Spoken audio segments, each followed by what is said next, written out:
and I read this to them, and then together we went through the experience of and participated in an owl log and an owl discussion. So I use this story so I can model for everyone, and I become the leader, and they're all recorders, so they start to understand what the jobs mean. OWL stands for observations, wonderings, and links, and basically that's just 3 categories of question. So really what it is a guide for them, and I wanted to introduce them to that.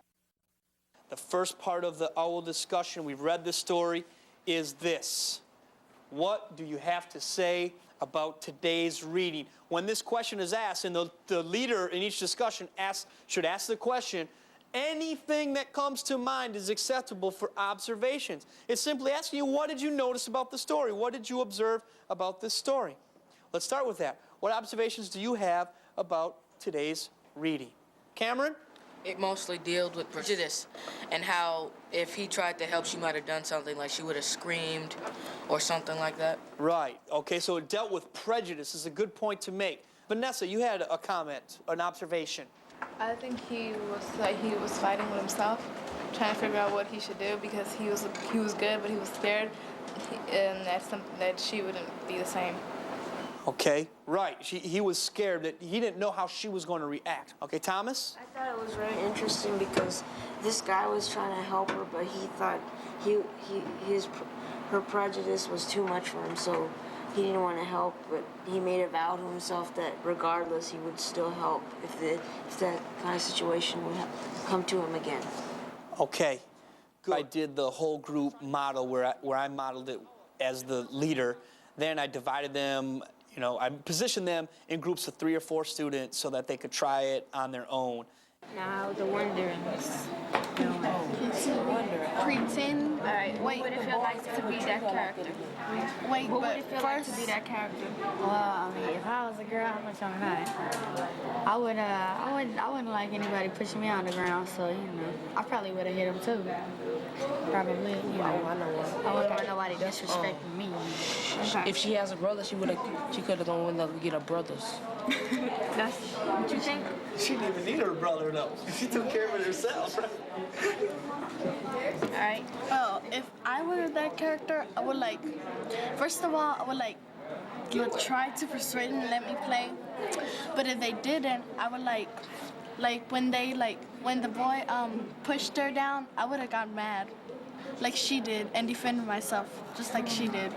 Because, that's not fun, being pushed by somebody else. It's like, No, and plus, he a punk because he's not supposed to hit on girls. Yeah. Therefore, making you official, girl hitter, that's not good to go by that name. All right. I think about the story that, again, they underestimated the girl. They thought just because he pushed her down that she wasn't going to get up and defend herself.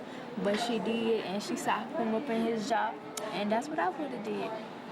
So, for wonderings, we're going to put never underestimate the power of a girl. right. No, we supposed to be putting what would it feel like to be that character? Okay. It wouldn't be a good feeling. If we were the girl. I think today went all right. Some classes were better than others. When they were in the small groups today, it was my first chance just to walk around, see them attempt this discussion process, and actually I started learning more about the kids, seeing them interact with one another. I let the kids first pick cards, and the color card that they pick, that's where they go. So they're automatically grouped, and there's no rhyme or reason to it. I have the certain amount of cards that fit. They go with the card, and there they have these poems, and then they pick one that they like. And my only requirements, they're going to read the poem out loud.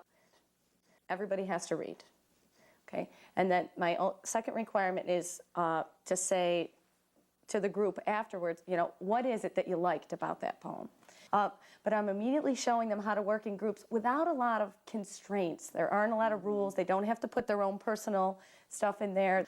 And it kind of breaks the ice for getting them involved in a small group and getting them into a group discussion with a poem. That's a great idea. Well, I've read the chapter twice already. The poem you mean? Okay. Yeah. All right, so where do you want to start? I think the best way to start would probably be start discussing what we think would be about and what the poem's about and going from Go there. for it. Start. What do you think it's about a family and what this boy feels about his mother and his father back in, and I think it's placed somewhere in the early 90s, because back then $92 wouldn't pay for a leaky radiator, you know? So the money issue, right? Yeah. Okay, so it had to be a while ago or whatever? Okay, keep going. Somebody add to it. What else? I think it's about Okay, how you doing over a here? family of 3 who pretty much, they're kind of maybe a little bit poor because they're spending the money on what they say school, you know, new clothes, new shoes, and maybe not really poor, but, you know, on the little bit on the not really rich, but on a little bit on the poor side. Back then, $92 was a lot to win. It was a lot of money. Kind of celebrating their joy with winning, having all this great luck that they won the $92 and how they want to spend it. So I think towards the end they get kind of excited because their mumbled voices, oh, we should get groceries, school clothes, leaky radiator, and a shiny red dress, long white gloves, and clickety-click high heels. My students are not used to this kind of discussion. They're used to, here's the worksheet, or here's the paper with the questions on it. This is what you need to answer, and once you've answered, you're done. There's no real discussion. So and I'm trying to tell them, I want to go even farther than discussion. I want conversation. So I'm trying to move them from a piece of paper where they did no talking into a discussion and then into a conversation where I wouldn't even need to be if I didn't have to be. So that's a real challenge for me. This is called October Saturday, and then it talks a lot about summer.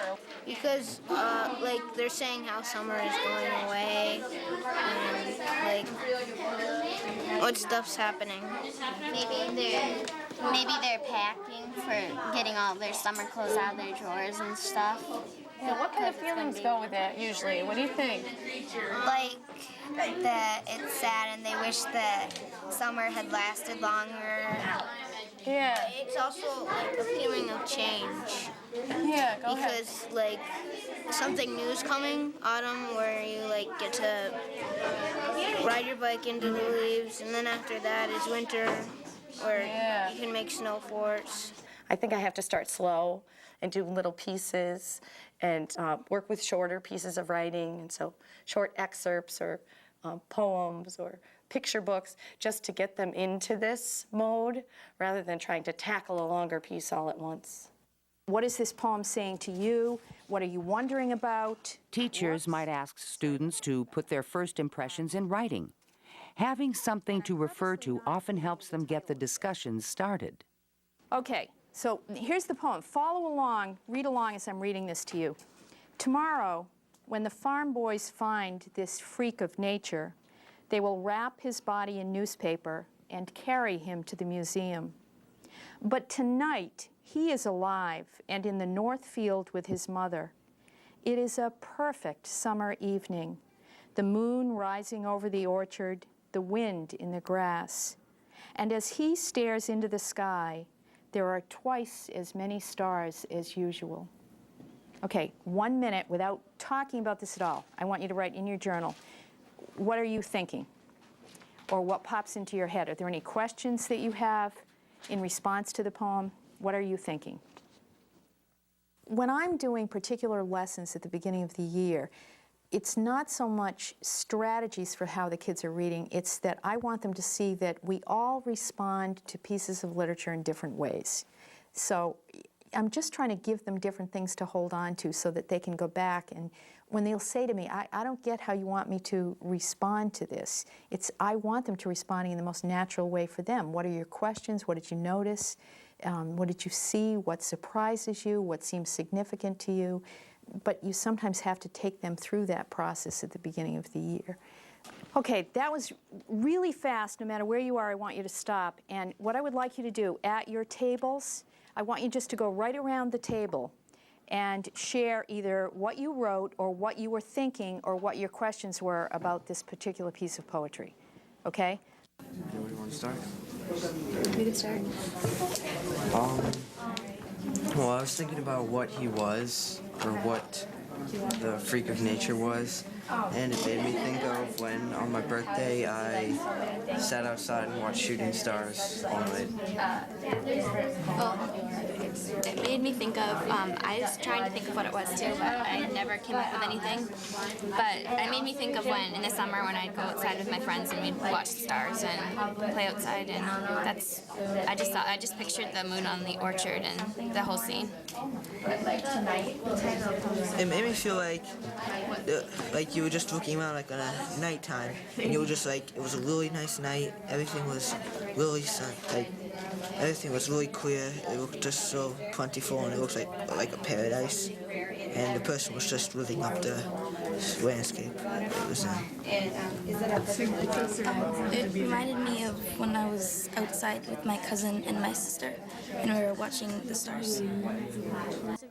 As students begin group discussions, teachers have opportunities to try out different stances themselves, either by stepping back and observing, or by participating directly and pushing the group further. But it says tonight he is alive. So does that mean that he's just randomly alive again, or is it he?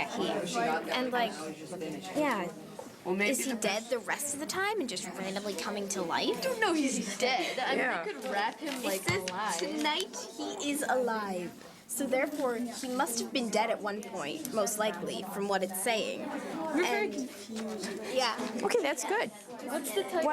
What is the title? Well, what are things that are confusing you? What are some things that are... It says, but tonight he is alive. Does that mean that he was dead previously? Well, but tonight he is alive. They're bringing him to us. So it wouldn't be dead previously, would it? No. Maybe he's dying. If tonight he's... Okay, what are some other things that you're wondering about? Why they would take him to the museum. Yeah. What's up with the museum? Okay, what are some other questions that you might have? Why are there twice as many stars as usual? Oh, that's a great question. Yeah. Who's got answers to some of the questions? What's some evidence in the poem that you think might give you some answers to some of these questions? The title. Well, the title would, but the title's not there. But we need it. It's rising over the orchard. That might, do something with the stars. I don't know. It's not up yet, so there's less lights when there are more stars. That's possible. So there are, so it'd be like paths. What is this about? What do you think this is about? What guy dying? The freak of nature. What is it? Well, that's a great question. So one of the big questions that you have is, what is this freak of nature, right? What could it be? At the beginning of the year, I think kids are still tentative about what they say. They're still a little bit reserved in saying what they're really thinking. But as the year progresses, the kids, they argue with each other. I mean, I would hope that within a couple of months, that in a real meaty discussion about something that they have disagreements about, that they won't even be looking at me anymore, that they will be just bouncing their impressions and their ideas and their thinking off each other. And so it's almost like I've stepped back. You set the stage, and then you get off the stage. You let those kids just talk to each other because they already know that that's the kind of discussion that you want. I want to hear what they're thinking, and you hear many more of their voices as the year progresses. Yeah. Today we're going to hear a story we heard last week on our first day of school. It's called Smoky Night. I asked you to take the occasion of last week and step into the perspective of David Diaz, the artist, which is an unusual thing to listen first as an artist. Now I'm going to ask you to step in as a 5th, 6th grader who wants to know more about the book. When we're done, you're going to go back to your tables and discuss this book. And we're going to talk about 2 kinds of strategies when we talk about this book. One is called piggybacking, and that's what Colin did with Ian and Pepper, where they said, "And I would like to say." The other, and is more difficult, is going to be how do you ask a question that delves deeper into it? So someone says something really inspiring, and instead of piggybacking, you do the opposite. You say, could you tell me more? So that'll be our tact, is taking the words and thoughts and images for this book back to our table and talk about what's on your mind and what are some of the issues and things that you would like to mull over. Eve Bunting's Smoky Night. Mom and I stand well back from our window looking down. I'm holding Jasmine, my cat. We don't have our lights on, though it's almost dark. People are rioting in the street below. Mama explains about rioting. It can happen when people get angry. They want to smash and destroy. They don't care anymore what's right and what's wrong. Literature groups at the very beginning are typically done with all-class reads. For instance, in this particular case, I took Smoky Nights, the picture book by Eve Bunting, and we all experienced the same text, and then we went off and talked about it.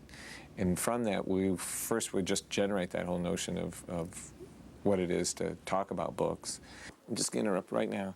If you were to talk about the point of the book so far, what are some things that are on your mind? What's rushing through your head? Yeah. Well, it goes a little bit into racism because, like, the grocery store, it's better to buy from your own people, which is, like, black and white. And Okay, so there's something you could talk about in your literature group. Well, I was just thinking about that page and that man who's carrying the dry cleaner stuff. Why wouldn't he take the plastic bag off and like tear the clothes apart and not ruin the clothes? Okay. Yes. They're basically explaining the riot right now, and they're kind of through the kids' eyes and the mother's eyes, what's happening down on the street below. They're kind of pointing out how, you know, they're not only just beating things up, they're taking things. Like they were taking the food and the dry cleaning and the shoes and the TV and stuff. So in your discussion, would you just want to place out there what's happened? Yeah. Or would you want to peel into sort of the layer of what happens during writing?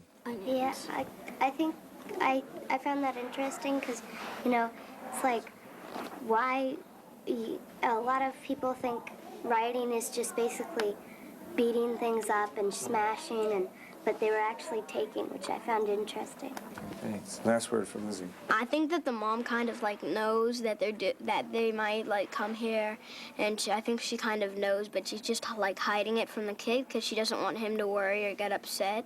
Okay, I'm going to stop right there, because so the last place that Lizzie's leaving with is what are some of the insights you have of the book, and so you'll have a chance to discuss those. After practicing discussion as a whole class, students can move into smaller groups to continue the conversation.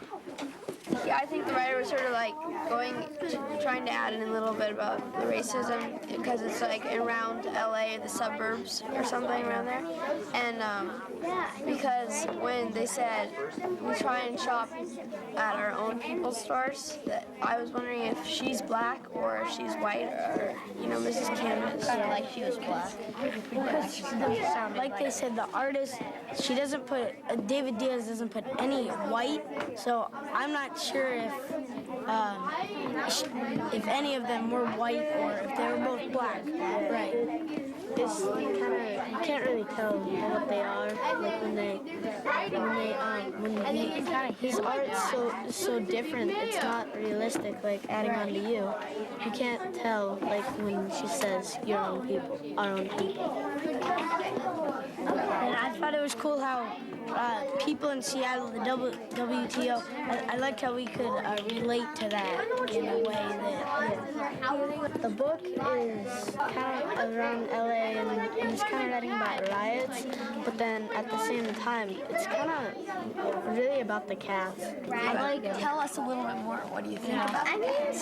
Well, when he says they don't like each other, if you read the book, like they don't like each other, and at the end they do.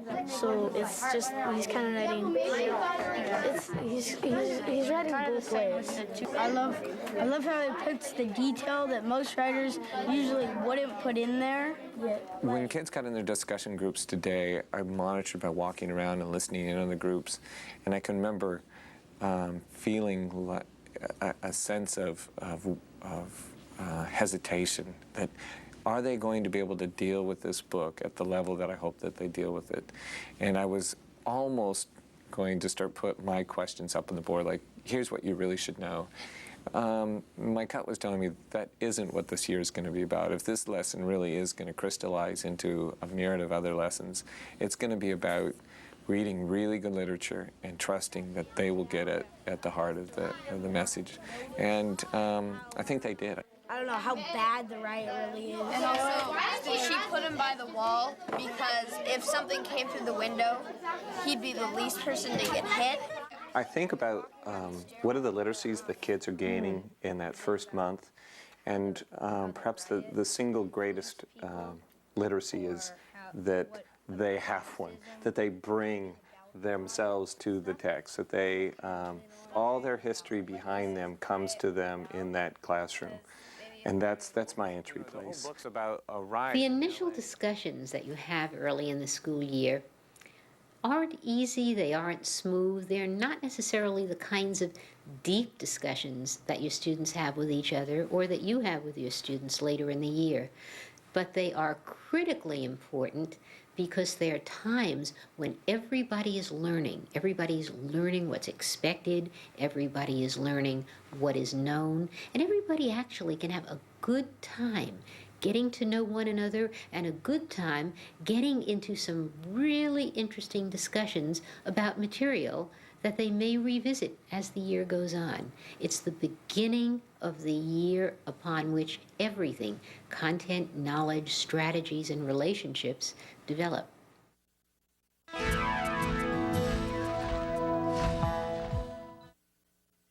think it's a genuine question to ask kids in my classroom towards the end of September. What is important? What counts? What's valued in this classroom? And I would hope they would say, they would articulate that conversations and discussions about books have depth, that they're more about there's a lot more to identifying a good book than saying who the characters are and what happened in the story. So my goal is that kids not only can do it, but they can articulate what's important. So it's about deep conversation. It's about multiple ways of responding to a book. It's using the sketches and that those are valued. It's about writing, because we know that when we write, we often find new discoveries in that writing. It's about talk. It's about the depth of talk. And it's about the trust that we gain every time that we explore a book together. It's also about the kids being able to connect, you know, a book that you did in September to, you know, one of the characters in there in a book that you're doing in January. So it's about the connection also and the deeper meaning of life, you know, what they're gaining from each of these books. Well, they also know it's about not just connecting those books with books, but it's connecting with things that they may read in the newspaper that happened in real life. So they can bring that into the conversation and say, you know, that book we read back in October, did you read this? And isn't this just like that? And it's so funny because Sam a couple of years ago stood in front of me and he was shaking. He was so angry with me. And he said, I know what you're doing. I know what you're doing. You're trying to make me think. Like it was wrong. And then, but he was angry, but that is what I'm doing. I want those kids thinking to the deepest depths of who they are as human beings and who they are intellectually and emotionally and socially. Olivia had a great announcement towards the end of the first term when she looked around the room and she said, even Delsa's reading. And I guess if there's one thing at the bottom, my bottom line at the end of September, is that everybody knows that reading and writing goes on here.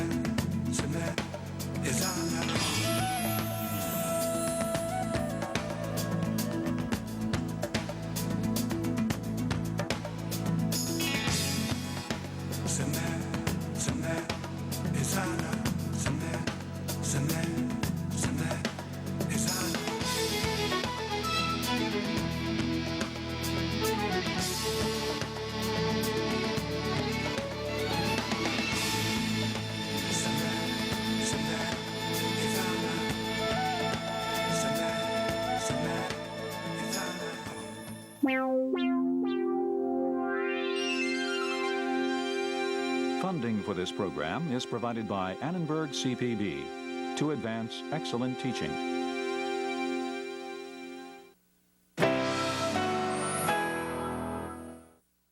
This program is part of the Envisioning Literature Workshops and Libraries for Teachers.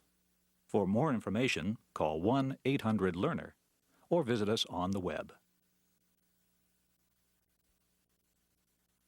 To learn more about the Annenberg CPB Channel series and workshops for teachers, how to take them for credit, how to buy them on video cassette, call 1-800-LEARNER and visit us at www.learner.org/channel.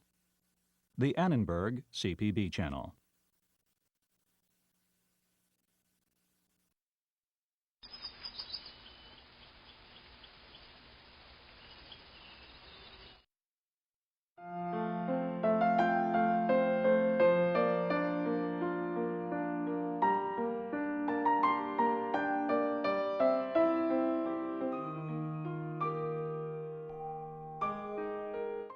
Mel is a really fantastic student. It's really fun to have her in class. She brings a really great energy to the group. I've had her since freshman year, and it's really been fun to see her grow and to really come out of her shell, because she was just learning English when I had her as a freshman. When people saw my artwork, I want them to see what is the reason why I made that piece of artwork, and I want them to see that art is another way to express your feelings. She chose this body of work that would be birds as a metaphor for her experiences, so a lot of them have to do with learning a new language or eating new foods, and the birds are personified in that way. All of them are my favorites, but I choose the word gaping because that's represent my struggles of learning a new language. The paper represent me, and then the book eating, that's represent the words that I'm trying to learn.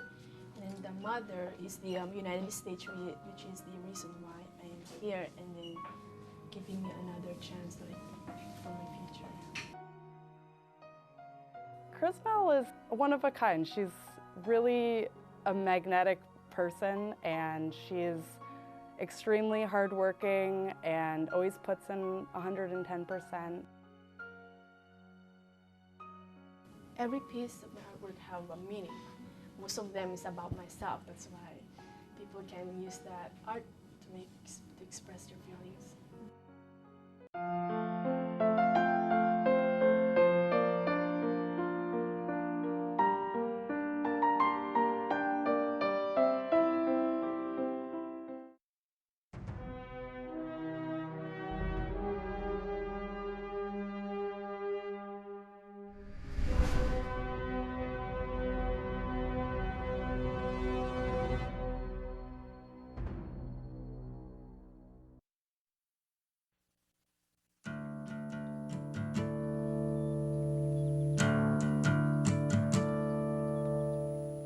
RIFNet, a service of Reading is Fundamental, is funded by the Star Schools program of the U.S. Department of Education.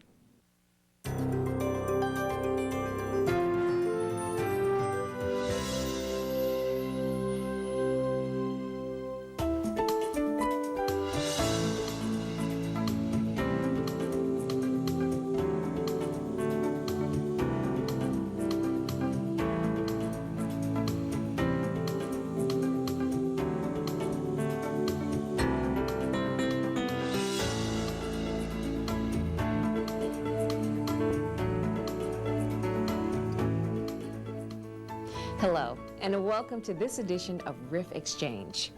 We know that children learn in their overall environment. They learn from their communities as well as in schools and at their homes. So when communities become involved in literacy, it sends a powerful message to children that literacy is important. On this program, we're going to explore the important issue of community involvement in literacy initiatives. We're going to look at how both communities and individuals benefit when communities are involved in literacy development. We'll also see how communities, large and small, are creating literacy initiatives that support both children and adults. Let's begin by examining the important role that community involvement plays in supporting literacy and how individuals and the community benefit when everyone commits to making literacy a priority.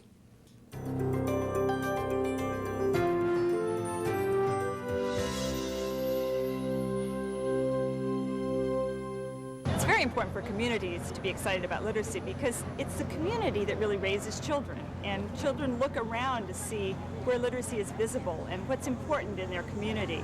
If they see books, if they see people reading, if when they see people going to the train, they're carrying newspapers and magazines, they know that literacy is part of the life that they're going to be adults sharing. And it's just incredibly important that literacy be visible, be shared, and be a part of the celebration of every community. Children don't learn in one context. They don't just learn in schools. They learn at home, they learn in their community. See, that's right. If you know how to read, things really begin to make a lot more sense. When kids see the focus coming from all over the city towards their development, then that's exactly what happens. So when they're at home, they hear their parents talking about reading, and city leaders are talking about it. And when they get common messages from the significant adults in their family, in their school, in their community, it just reinforces the importance of learning and literacy, and it gives them opportunities to apply literacy and to actually use the skills that they develop. Children benefit, students benefit in a variety of ways when the community becomes involved in their literacy education. They can benefit from having that one-on-one assistance if they're involved in a mentoring or a tutoring program. They can benefit from having a context in which to use the information that they get from text. Learning goes on all day. Children and adults are learning in every setting. And so the question becomes, how can this organization or this program maximize that learning and connect it to other things in the child's life? He likes to listen to music and ride his bike. Just like you, huh? So a starting point for us has been to ask the question, what is literacy? What is learning? And to help non-school organizations see that literacy and learning are not owned by the local library. They're not owned exclusively by the local school. And we all share in this. As you learn to read, then you will start to get the picture. I think if we're paying attention to this whole literacy thing and we're showing our passion and the importance that we know it is for the students to read, we're sending that message to the adults as well and encouraging them to get involved. This is a democracy, and what we require for the democracy to really work in its most effective way is literate citizens, citizens who can read critically, so that when the community gets involved, when we send out this common message to students about how important literacy is, we are in a way ensuring that these young people can be productive individuals in a democratic society. But communities benefit because there are fewer risk indicators of difficulty in a community. We would expect to see reduced juvenile delinquency, reduced problems in the streets, or children acting out, or vandalism within residential or retail neighborhoods. So we can begin there in terms of understanding how our community benefits. We can look at the positive side in that everyone's becoming a productive citizen. Welcome to the Library of Congress and to our first National Book Festival. I think community leaders can do a lot to make literacy a priority in our society. Right now we have so many competing activities and things to do, and literacy is really pretty much a one-to-one activity. So communities have to be very self-conscious about making literacy visible. Events like this make it visible to everybody, and we see how many other people love books. We need everyone involved. All organizations, including families, have to be a central part of this mission. I think that case is obvious when you think back in your own childhood. Where did you get supports for what you have become in terms of your own literacy skills? And there's more than the library, there's more than the school that's involved. If you have children who are engaged and literate, then they are much more productive citizens. So for those individuals who are looking to motivate the community to become involved, I think they have to be very clear in their message that this is important, that this is not just something else to be done, that this is going to make a difference in the lives of young people and in the lives of the larger community. There are several possible models for how community organizations mobilize to support literacy. In this next piece, we'll explore several of these models.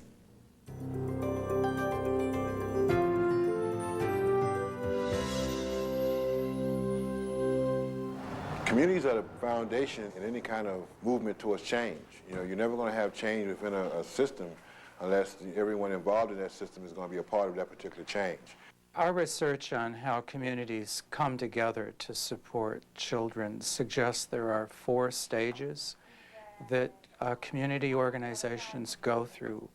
And the first begins with kind of taking stock of the environment.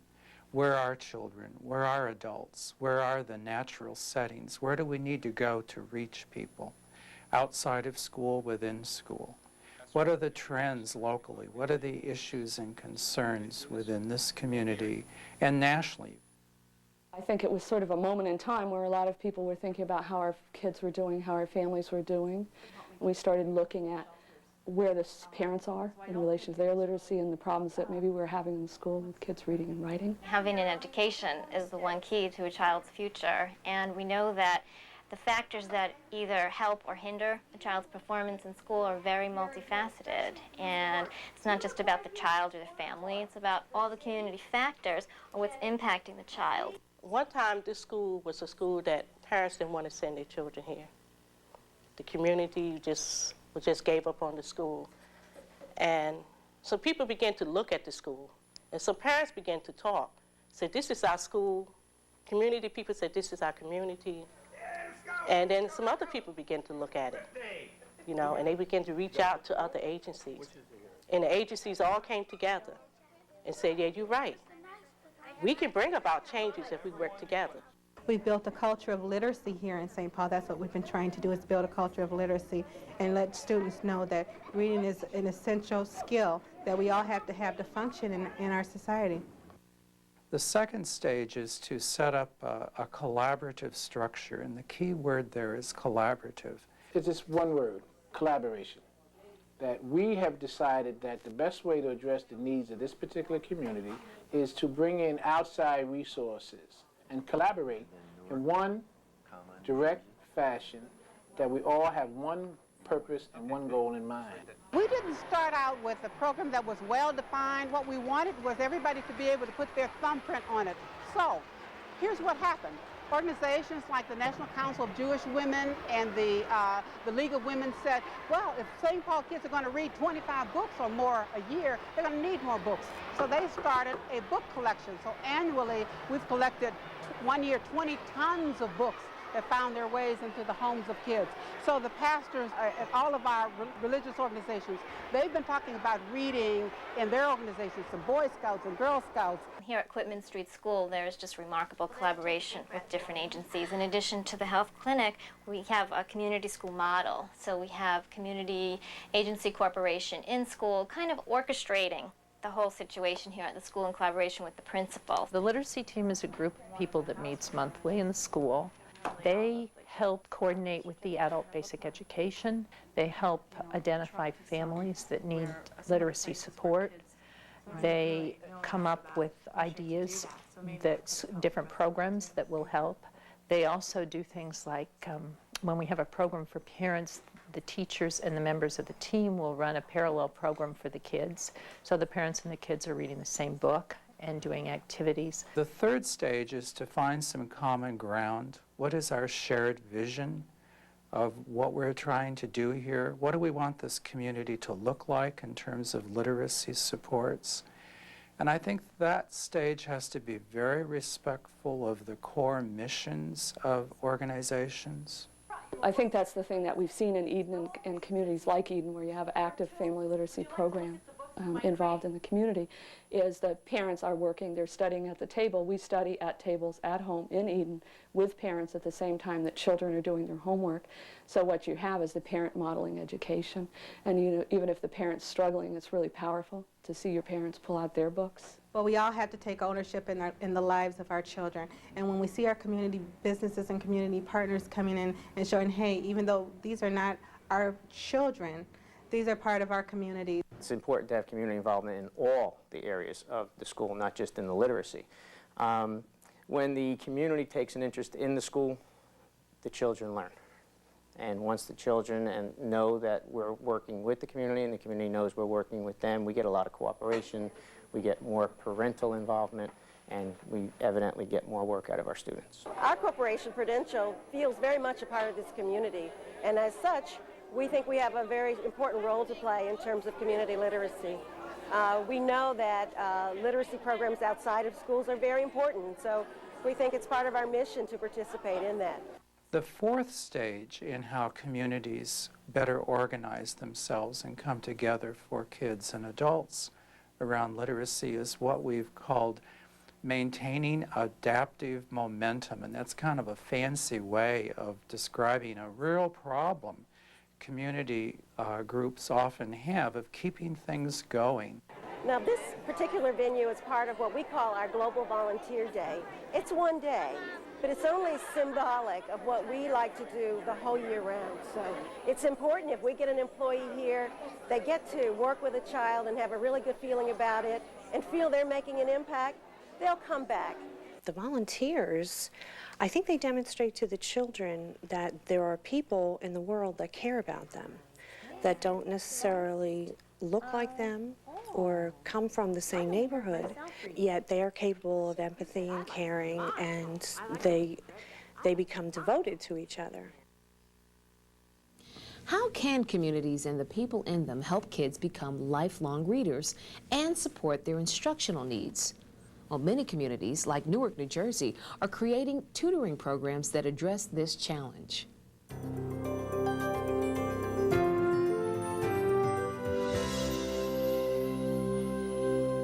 We have the children come in from one of the neighborhood schools, and we just sit down, basically talk with them, help them with their homework and any other problems that they may have.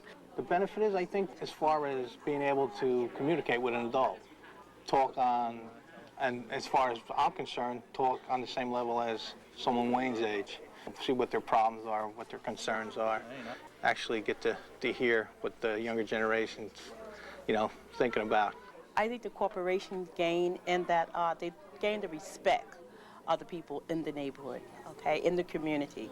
They're able to not only just educate the students, but whatever the students learn here at PSENG, they're able to take back to their parents and help them to see exactly how public service is willing to add to the community. We are the community. Our people are from this community. I was born here in Newark, from the same area that Wayne lives. I think in order for us to live and work in the same community, you got to give back to it. Otherwise, that's how you build relationship with your customers, your clients, and the community. I saw her glance at Dad. Got any homework? All right. What subject you have home? I really like tutoring because it makes me feel better knowing that I'm helping these kids, making a difference, and helping them understand something that I already understand. It makes me feel good. We have an ongoing program with the Newark Public Schools and Newark Academy where the students get together every week and our students help tutor these students from Newark. Go with Adam, right there. Okay? The younger students come from a school in Newark to work with upper school students from Newark Academy.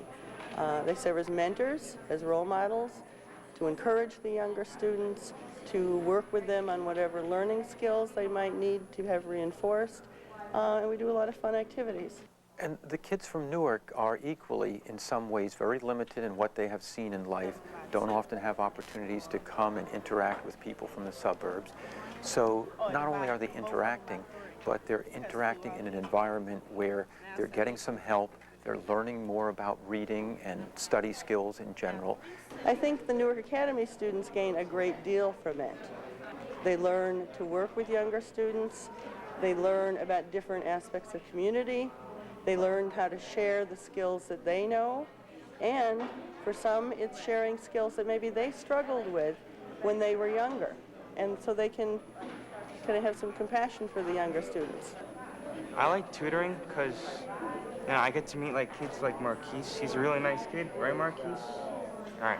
Because, and I kind of enjoy it. I'm helping him out, and I think he appreciates it too. There's a lot of talk these days about community and how can you give back to the community. And a school needs to create an environment for students to be able to give back to the community. Obviously, there are opportunities for our kids to give back within the confines of Newark Academy, but it's so much more beneficial for them when they can get outside their own small community and be able to give back to the larger community, in this case to inner city kids that are really living just 10 miles away. Community-wide literacy-based celebrations can reward success in literacy challenges and motivate community members to get involved. Let's take a look at how several communities celebrate their success.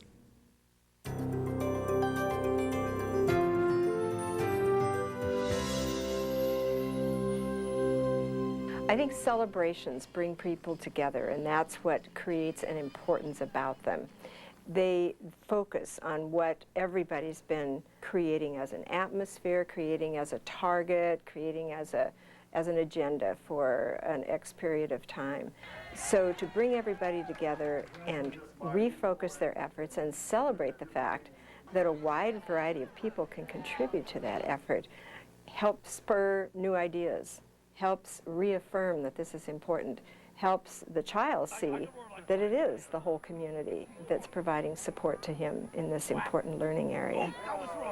Let's kick off our program by honoring all the elementary schools that are with us today to celebrate this awesome accomplishment. We had a huge celebration of reading for all of the third graders in St. Paul Public Schools, and it's called St. Paul Reads. Today's event was about reading and about our 25 book campaign and Reading Plus Fundamental campaign that we have in St. Paul. We believe that reading is important for all students, for language development, for acquiring knowledge. You have to read more and more and more all the way through high school, right? All right. So congratulations, I salute you.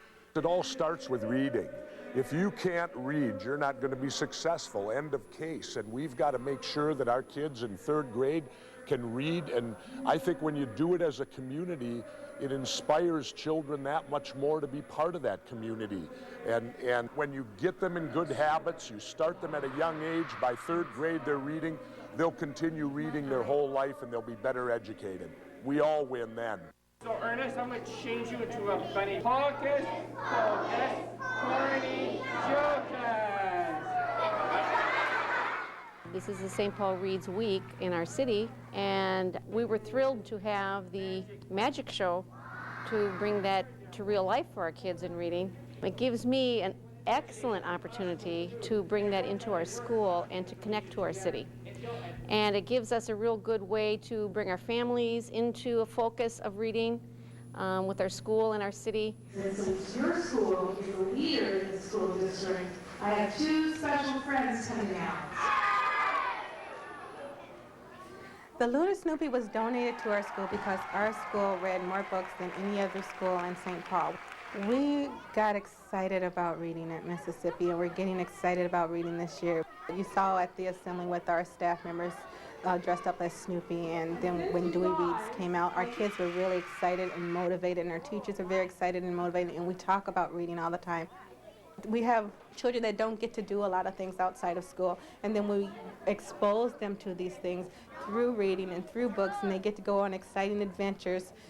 You open a whole new world for them. That's something that we feel that has made us successful and that we feel is going to make us successful again in this upcoming year.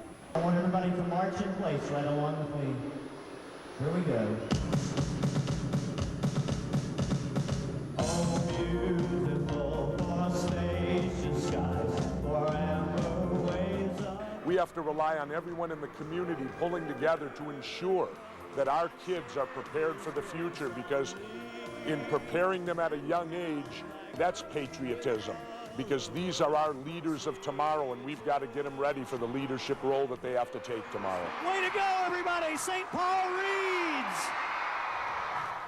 There are also ongoing events that schools can initiate to excite the school community about reading and literacy.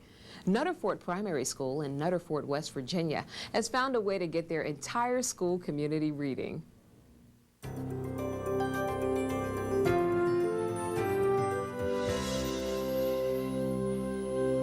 When people come to Nutter Fort Primary and see the deer in the yard, at first I think they wonder whose lawn ornaments were stolen. Then they come in the front door, they see our banner that says we're a deer school. Then they see Woody, the deer, over here on the wall, and they wonder why we're shooting deer and hanging them in the hallway. But it's a symbol of the deer program. It stands for Drop Everything and Read, and we have that a lot. On a typical day, the students would be involved in their regular classes, and then all of a sudden will come the William Tell Overture. Very good, part of the name. All right, we'll finish these in a little bit. And when they hear that, then they know that they automatically stop what they're doing and start reading. And they read for approximately 15 minutes. And the children never know when it's going to happen. It's always spontaneous, and usually it's different times of day. Ready? Ready. Time for dinner. The kids love it when the music starts to play. Some of them cheer. Most of them, grab their books and read. And it's really become a time of enjoyment for them, that extra practice in reading.